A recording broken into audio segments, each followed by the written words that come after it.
नमस्कार मित्रों, कैसे हैं आप सभी लोग।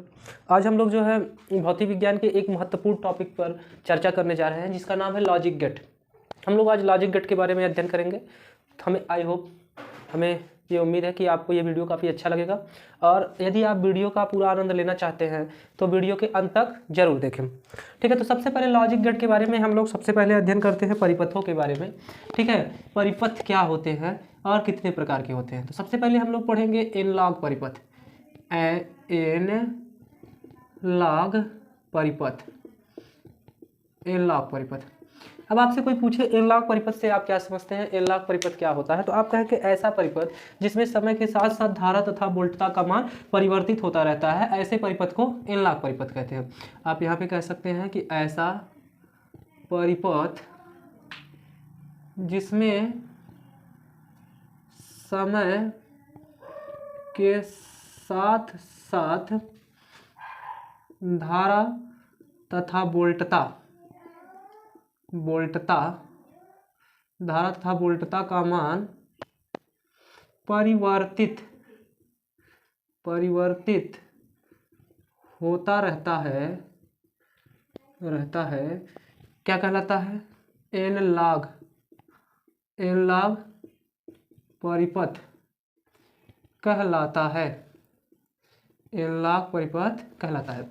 हमने यहाँ पे लिख दिया कि ऐसा परिपथ जिसमें समय के साथ धारा और वोल्टता दोनों एक रूप से परिवर्तित होती रहती हैं। इस समय के साथ साथ धारा भी बदल जाती है और वोल्टता भी बदल जाती है, तो ऐसे परिपथ को क्या कहते हैं, एनालॉग परिपथ कहते हैं। अब एनालॉग परिपथ को यदि हम ग्राफ द्वारा प्रदर्शित करें तो आप लोगों ने प्रत्यावर्ती धारा के विषय में पढ़ा होगा। सेम उसी प्रकार से आप क्या कर सकते हैं, यहाँ पर इसे बना सकते हैं।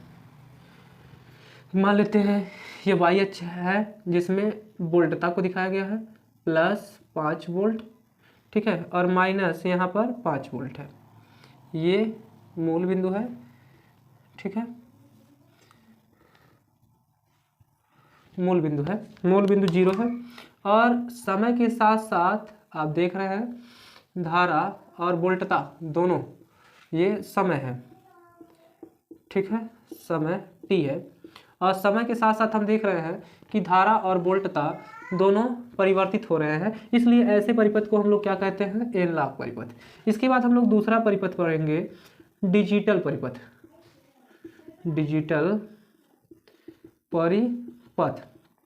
अब आपसे कोई पूछे डिजिटल परिपथ के बारे में आप क्या समझते हैं, तो हम कहेंगे ऐसा परिपथ जिसमें धारा तथा वोल्टता का मान केवल 2 ही होता है। हम कह सकते हैं कि ऐसा परिपथ जिसमें धारा तथा वोल्टता का मान केवल 2 ही हो सकता है, 2 ही होता है। अब धारा तथा वोल्टता का मान 2 ही हो सकता है, या तो 0 हो सकता है या तो कोई निश्चित मान हो सकता है, या तो 0 या तो कोई निश्चित मान, कोई निश्चित मान हो सकता है, ठीक है। ऐसा परिपथ जिसमें धारा तथा वोल्टता का मान समय के साथ साथ परिवर्तित हो रहा है, ठीक है, हर चक्कर में धारा का मान भिन्न भिन्न हो रहा है, लेकिन यहाँ पर डिजिटल परिपथ उससे थोड़ा भिन्न होता है।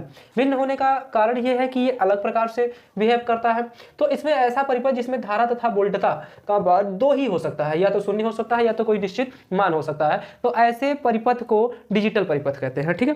डिजिटल परिपथ के बारे में आप जानते ही हैं। अब यहां आपसे पूछ लिया जाए कि डिजिटल परिपथ के उपयोग क्या है। डिजिटल परिपथ के उपयोग,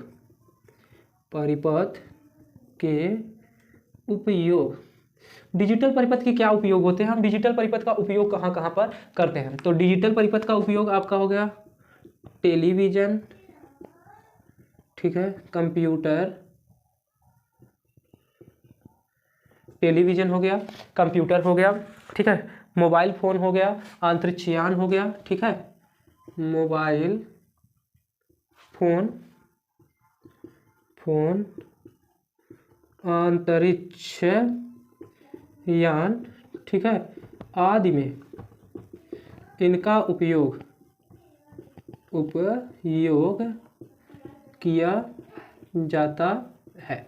ठीक है, टेलीविज़न हो गया, कंप्यूटर हो गया, मोबाइल फ़ोन हो गया, अंतरिक्ष यान हो गया, इन सारी चीज़ों में इनका उपयोग किया जाता है। ठीक है, क्यों किया जाता है? इसका प्रमुख कारण है इनकी यथार्थता एवं परिशुद्धता का मान पूर्ण रूप से शुद्ध होता है।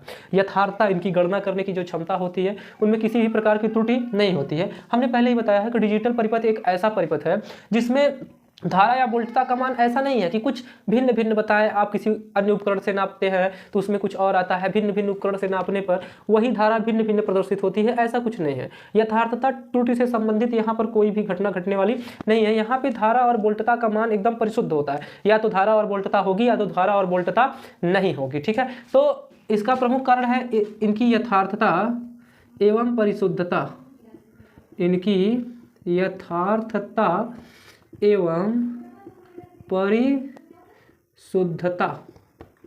पूर्ण रूप से शुद्ध होती है। इनकी यथार्थता एवं परिशुद्धता पूर्ण रूप से शुद्ध होती है। उनमें किसी भी प्रकार की कोई त्रुटि की गुंजाइश इसमें नहीं होती है कि किसी भी प्रकार की कोई त्रुटि मिले, ऐसी कोई त्रुटि देखने को यहाँ पर नहीं होती है। सबसे बड़ी बात, डिजिटल परिपथ जो होते हैं, डिजिटल परिपथ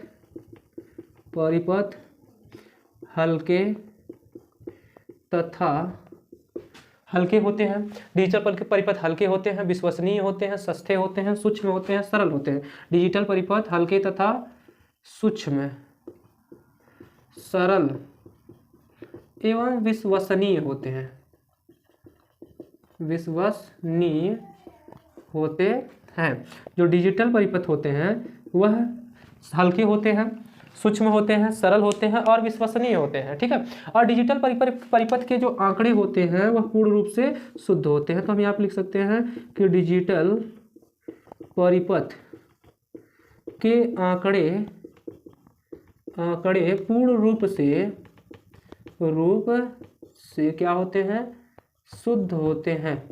जो डिजिटल परिपथ होते हैं उनके आंकड़े पूर्ण रूप से शुद्ध होते हैं, उनमें किसी भी प्रकार की कोई त्रुटि नहीं होती है। ठीक है, डिजिटल परिपथ का उपयोग जो होता है लॉजिकों द्वारा किया जाता है। सबसे बड़ी बात होती है, एक चीज़ ये ध्यान में रखेंगे कि डिजिटल परिपथ का उपयोग लॉजिकों द्वारा होता है। ठीक है, हम यहाँ पे लिख दे रहे हैं डिजिटल परिपथ का उपयोग लॉजिकों द्वारा होता है।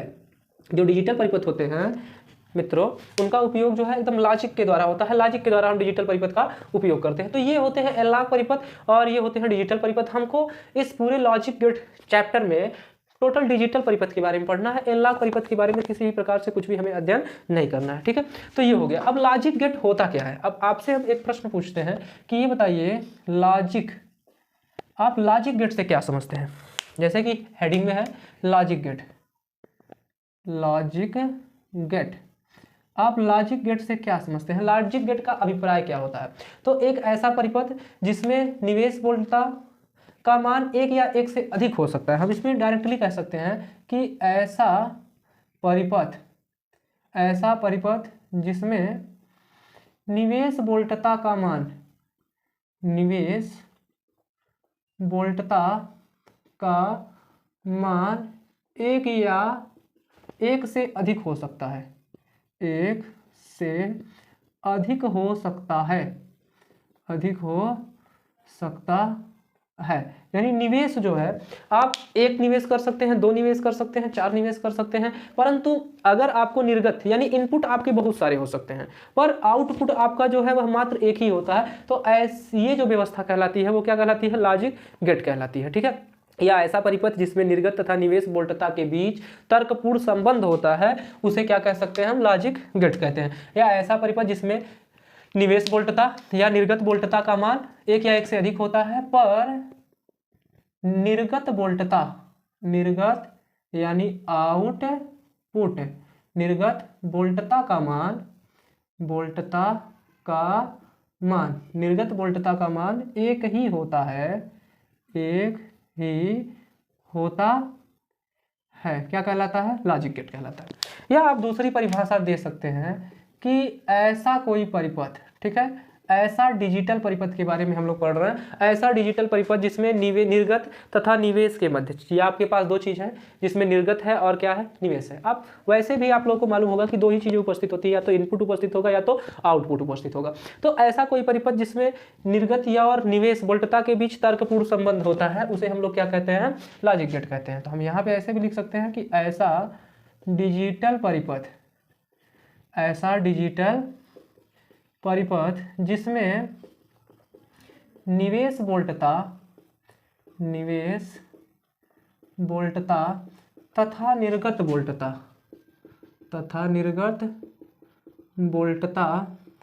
के मध्य एक तर्कपूर्ण संबंध होता है, क्या कहलाता है, लॉजिक गेट कहलाता है।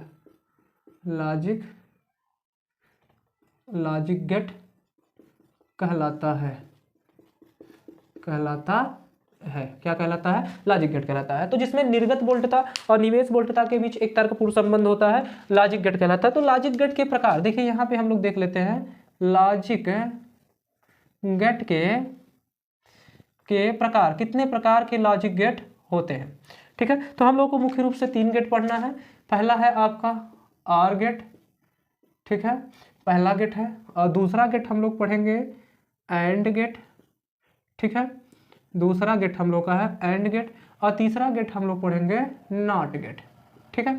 3 गेट होते हैं, लेकिन इन तीनों गेटों को पढ़ने से पूर्व देखिए 3 गेट होते हैं, are gate, and gate, not gate. इन तीनों गेटों को पढ़ने से पूर्व हमें सबसे पहले जो है लॉजिक गेट में प्रयोग की जाने वाली कुछ प्रमुख शब्दावलियों के बारे में अध्ययन करना होगा, तभी ये चैप्टर आपको आसान लगेगा। डायरेक्ट आप गेटों के बारे में अध्ययन करते हैं तो आपको थोड़ी कठिनाई हो सकती है, परंतु अगर आप इनके सब प्रमुख शब्दावलियों के विषय में पूर्ण रूप से अध्ययन कर लेते हैं तो अध्ययन करने के उपरांत आपको सभी गेटों से संबंधित जो बातें होती हैं, उनके अध्ययन में प्रयोग की जाने वाली जो शब्दावलियां होती हैं, उनके आधार पर हम बड़ी आसानी से क्या कर सकते हैं, समझ सकते हैं। तो कुछ प्रमुख शब्दावलियां हैं, जैसे सबसे पहले आप लोग पढ़ेंगे बूलियन व्यंजक के बारे में, ठीक है। सबसे पहला आप लोग पढ़ेंगे बूलियन व्यंजक। अब आपसे कोई पूछ ले या एक नया शब्द है, ठीक है, आप बता नहीं पाएंगे अगर आपने कभी इसके बारे में नहीं पढ़ा। तो बूलियन व्यंजक क्या होता है, ऐसा व्यंजक जो 2 बूलियन चरों के संयोग को प्रदर्शित करता है। हम कह सकते हैं ऐसा बूलियन व्यंजक जो 2 बूलियन चरों के संयोग को,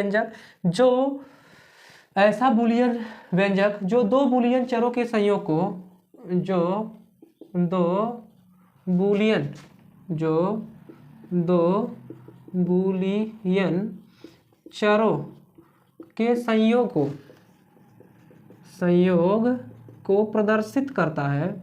चरों के संयोग को प्रदर्शित करता है।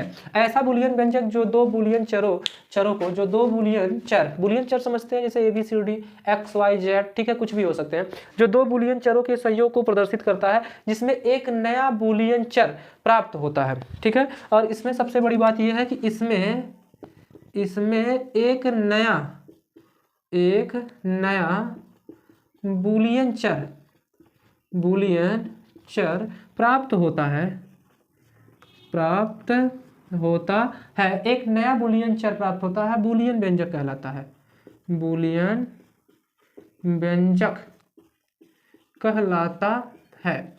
अब बूलियन व्यंजक का मतलब हो जाएगा, आप XYZ कुछ भी कह सकते हैं, या लॉजिक गेट में जिन तर्कपूर्ण शब्दों का हम या अक्षरों का प्रयोग करते हैं, इसे सरल भाषा में अध्ययन करने के लिए लॉजिक गेट है। लॉजिक गेट में हम भिन्न भिन्न वर्डों का इस्तेमाल करते हैं। ऐसे वर्ड जिनके उपयोग से हम लॉजिक गेटों के सत्य और असत्य मान का पता लगाते हैं, उसे हम लोग क्या कहते हैं, बूलियन व्यंजक कहते हैं या बूलियन चर कहते हैं, ठीक है। तो प्रत्येक लॉजिक गेट का तर्कपूर्ण प्रतीक होता है, जिसका उपयोग इलेक्ट्रॉनिक परिपथों को सरल रूप देने के लिए किया जाता है। इसमें केवल 2 चीज़ें होती हैं, या तो सत्य होता है या तो असत्य होता है। तो आप यहाँ पे 2 ही चीज़ें हो सकती हैं, एक सत्य हो सकता है और दूसरा क्या हो सकता है, असत्य हो सकता है। तो हम सत्य और असत्य को प्रदर्शित करने के लिए जिन चरों का उपयोग करते हैं उसे ही हम लोग क्या कहते हैं, बूलियन व्यंजक कहते हैं। और दूसरी सबसे बड़ी बात हम लोग यहाँ पर इसके बाद बाइनरी नंबर के बारे में पढ़ेंगे। बाइनरी नंबर जिसको हम लोग बोलते हैं द्विआधारी संख्या, ठीक है। इसके बाद हम लोग पढ़ेंगे द्विआधारी संख्या के बारे में। द्विआधारी संख्या जिसको बाइनरी नंबर बोलते हैं, बाइनरी नंबर, ठीक है। बाइनरी नंबर यानी द्विआधारी संख्या, यानी बूलियन चर के सत्य मान को एक, देखिए यहीं पर हमने बताया कि बूलियन चर एक ऐसे शब्द होते हैं जिनका उपयोग लॉजिक गेटों में प्रदर्शित मानों को दिखाने के लिए किया जाता है और उनके दो ही मान हो सकते हैं, या तो सत्य हो सकता है या तो असत्य हो सकता है। तो यहीं पर सीधी सीधी बात हम लोग कह रहे हैं कि बूलियन चरों को के सत्य मान को हम कह सकते हैं कि बूलियन चर के सत्य मान को किससे, एक संख्या से, तथा असत्य मान अगर असत्य मान है तो उसे किस अक्षर से दिखाते हैं, 0 से, अगर सत्य मान है तो उसे 1 से, असत्य मान है तो 0 अंक से प्रदर्शित करते हैं। अंक से क्या करते हैं भैया, प्रदर्शित करते हैं। और जब हम इन्हें 0 और 1 से प्रदर्शित करते हैं तो इसी को हम लोग बोलते हैं बाइनरी नंबर। इसे हम लोग जो है बाइनरी नंबर कहते हैं, अर्थात हम इसे द्विआधारी संख्या कहते हैं, ठीक है। अब इन चीज़ों को आपको समझ में आ गई होगी इतनी बात। इसके बाद जो है इसके अलग अलग अगली शब्दावली होती है मूल लॉजिक गेटों की संक्रियताएं। 3 गेट होते हैं, तीनों गेटों की भिन्न भिन्न संक्रियताएं होती हैं जिन्हें हमें क्या करना है, यहाँ पे अध्ययन करना है। तो इसके बाद हम लोग पढ़ेंगे मूल लॉजिक गेटों की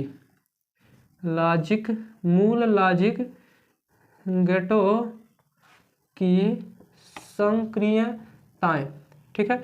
मूल लॉजिक गेटों की हम लोग संक्रियताएं के बारे में पढ़ेंगे। देखिए मूल लॉजिक गेटों की संक्रियताओं को निम्नलिखित बूलियन व्यंजकों द्वारा प्रदर्शित किया जाता है। हम कह सकते हैं कि मूल लॉजिक गेटों को निम्नलिखित संक्रियताओं द्वारा प्रदर्शित किया जाता है,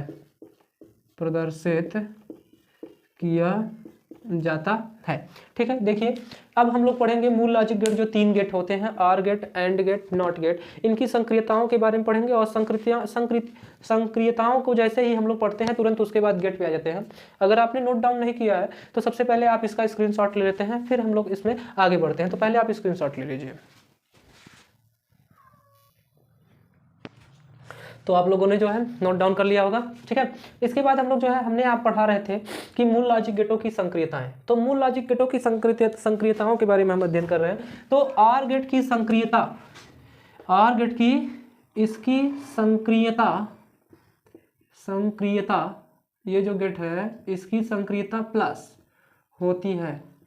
ये जो गेट है इस गेट की संक्रियता प्लस होती है। अब यहाँ पे जिसे हम आपको लिख दे रहे हैं a प्लस बी, ठीक है। तो a plus B equal to Y, तो यहाँ पे इसे हम लिख दे रहे हैं a प्लस बी बराबर वाई। तो यहाँ पर इसे पढ़ा कैसे जाता है, a or B equal to क्या होता है, y। आप इसे क्या पढ़ेंगे, a और b इक्वल टू वाई, या तो a पढ़िए या तो आप इसे b पढ़िए, और दोनों किसके बराबर होता है, y के।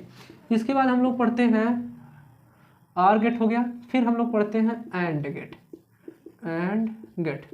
ठीक है। तो एंड गेट के बारे में हम आपको सीधे से बता देते हैं कि इसकी संक्रियता डॉट, इसे आप जान ही रहे हैं, डॉट होती है। इसकी संक्रियता डॉट होती है, इसे हमने लिख दिया यहाँ पे a dot B equal to Y. तो डॉट है, इसका मतलब आप पढ़ेंगे a और b, चाहे a हो या और हो, ऐसे भी पढ़ सकते हैं, ठीक है। तो आप यहाँ पे कह सकते हैं कि इसको पढ़ेंगे a and b equal to क्या हो गया, y, ठीक है। a and b equal to y, आप इसे पढ़ेंगे a and b equal to y। और c तीसरी जो है हम लोग पढ़ेंगे नॉट गेट के बारे में, नॉट गेट, ठीक है। नॉट गेट के बारे में पढ़ेंगे। तो इसकी संक्रियता आप यहाँ पे समझ लीजिए, सीधे लिख दे रहे हैं, इसकी संक्रियता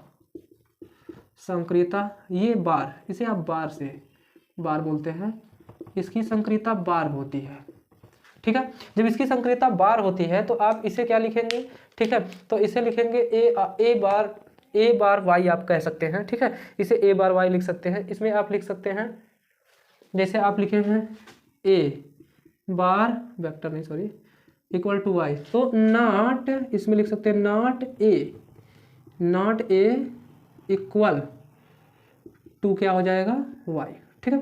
तो ये होती है संक्रियताएं। हम इसी प्रकार से इन संक्रियताओं के बारे में क्या करते हैं, अध्ययन करते हैं, ठीक है। इसके बाद लॉजिक गेट सिस्टम के बारे में आप लोग जानते हैं।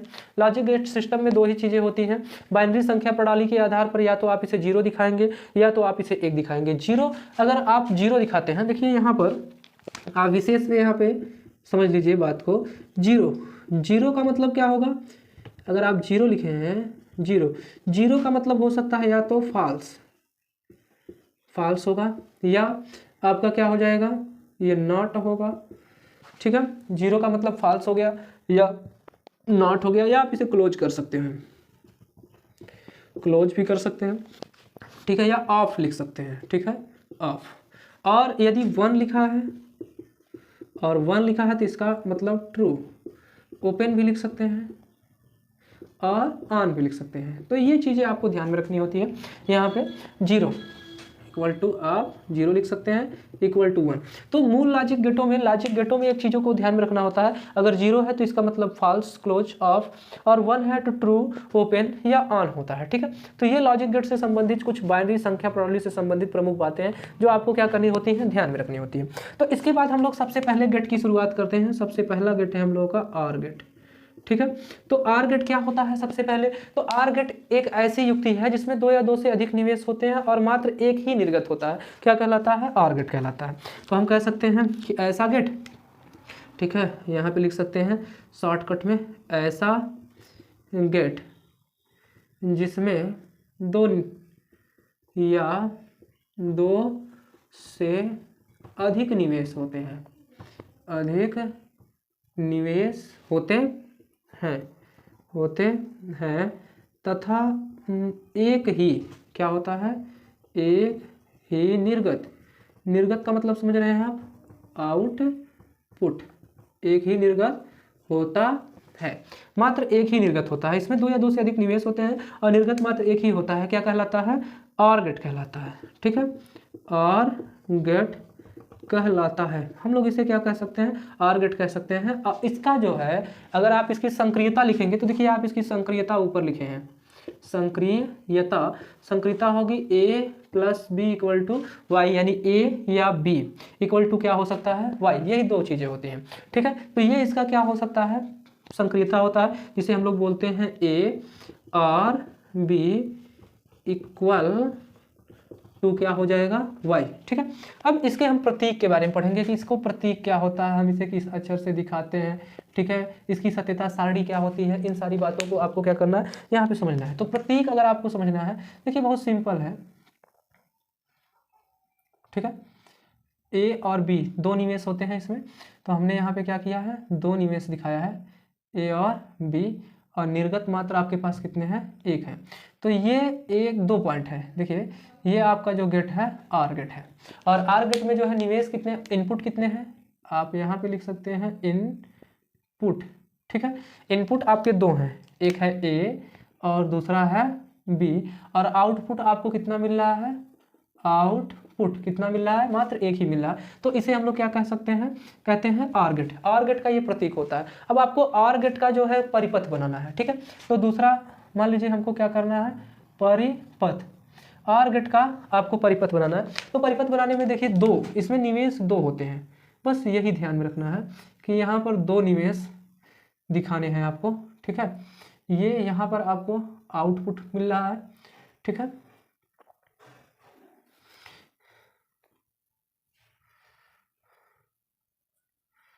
यहाँ पर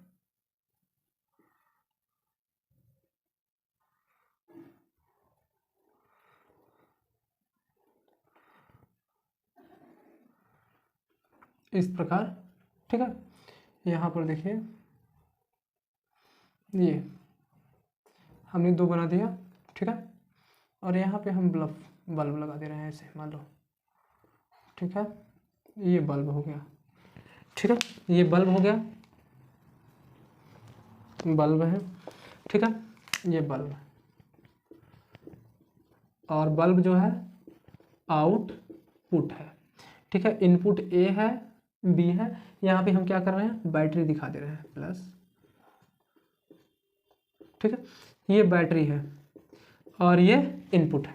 और वहाँ पर बल्ब के पास क्या मिल रहा है आपको, आउटपुट। तो ये हो गई सारणी, ठीक है, ये हो गई आपकी क्या हो गई, परिपथ, ठीक है। अब आपको परिपथ की सत्यता सारणी बनानी है, ठीक है। तो यहाँ पे हम लिख रहे हैं परिपथ की सत्यता सारणी, परिपथ की सत्यता सारणी, हमें यहाँ पे सत्यता सारणी बनानी है।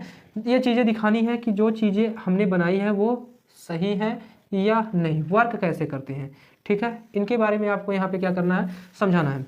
तो दो टाइप की आप सारणियाँ बनाइए, ठीक है। यहाँ पे हम दो टाइप की सारणी बना रहे हैं आपको समझने के लिए।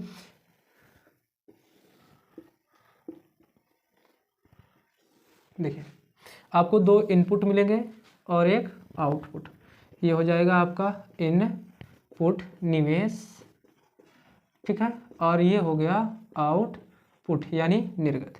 निवेश भी दो होंगे, एक ए होगा दूसरा बी, और आउटपुट में भी सेम वही चीज़ होगी। यहाँ पर भी आप ऐसे ही बना लीजिए, ये हो जाएगा आउटपुट और ये हो गया आपका इनपुट यानी निवेश, ठीक है, ये निवेश हो गया और यहाँ पे निर्गत हो गया। यहाँ पर भी दो चीज़ें, निवेश है आपके दो, ए बी, और निर्गत है वाई। चार कंडीशन आपकी बनेगी, चारों कंडीशन हम यहाँ पे लिख देते हैं, 1 2 और 2 4, 1 2 और 2 4।